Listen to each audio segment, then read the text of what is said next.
About a year later, Dad and I were driving down Capitol Boulevard. It's one of those semi-industrial commercial streets that's kind of a highway that most cities have. I was driving. Dad started to giggle. Dad, what's so funny?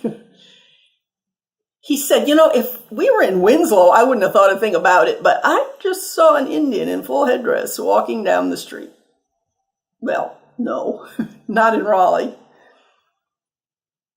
I reminded him that the last time he hallucinated, worse than this, he had pneumonia and got very, very ill. I suggested that I drop him off at the ER so he can get checked out so we can make sure he doesn't get that sick again. He put up a fuss, but let me do it. Dropped him off, went home to Mom. When I went to get him later, sure enough, he did again have pneumonia, which they had given him antibiotics for. They weren't concerned that it was get worse. We really did get it in time. But they wanted to keep him overnight for observations. Well, they had to talk both of us into it. Neither one of us wanted that, but we finally agreed. I came to get him the next day, and they said, well, we need to keep him for one more night. Well, why? We've given him a new medication, and we just want to see how it's going to work on him. What's the new medication? I asked. She told me it was Zyprexa. I'm very proud of myself that I did not hit the ceiling. You may not know what Zyprexa is. I had been a therapist for 25 years, and if 5 years earlier I hadn't started to see schizophrenic patients, I wouldn't have known what it was. You see, Zyprexa is a very strong antipsychotic that is given to schizophrenics.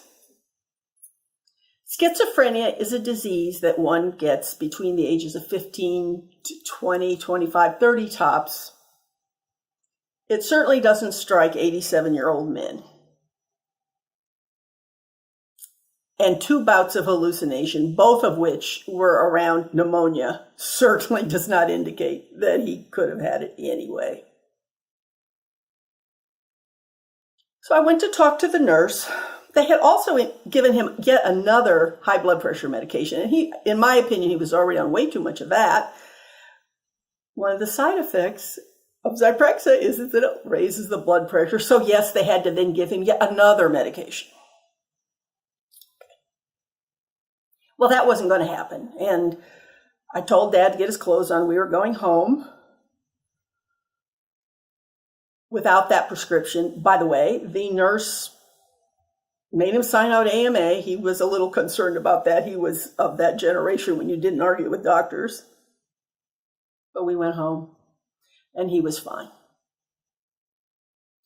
Now, I asked a psychiatrist friend of mine, how does Zyprexa work? You can go online and you can get all sorts of explanations with big long things, and I couldn't barely understand them.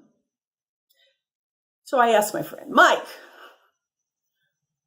how come Zyprexa works with schizophrenics? Well, he said, it dulls their brain.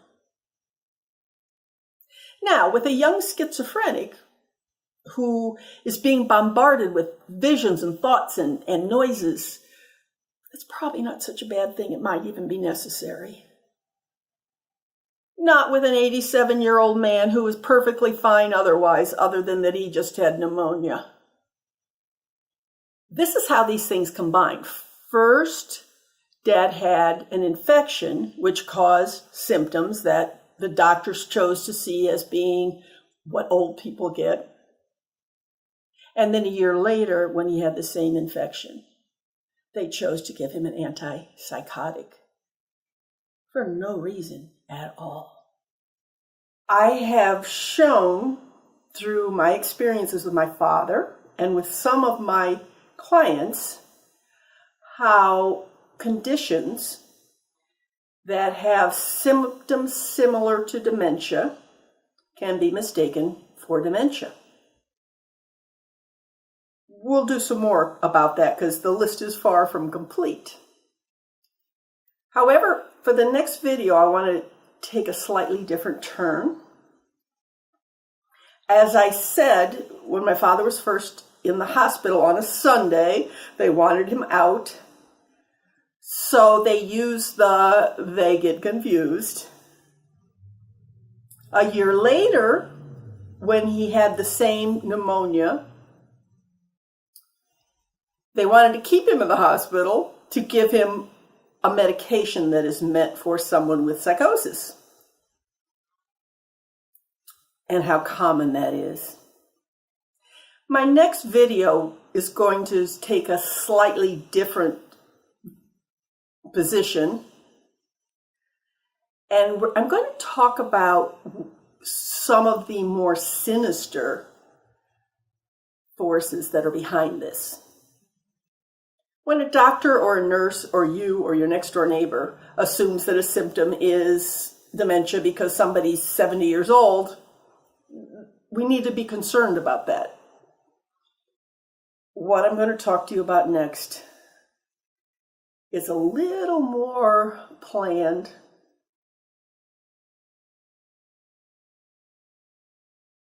So look at it. Hopefully this is something we're going to be able to work with and stop. But it's important that you all know about it.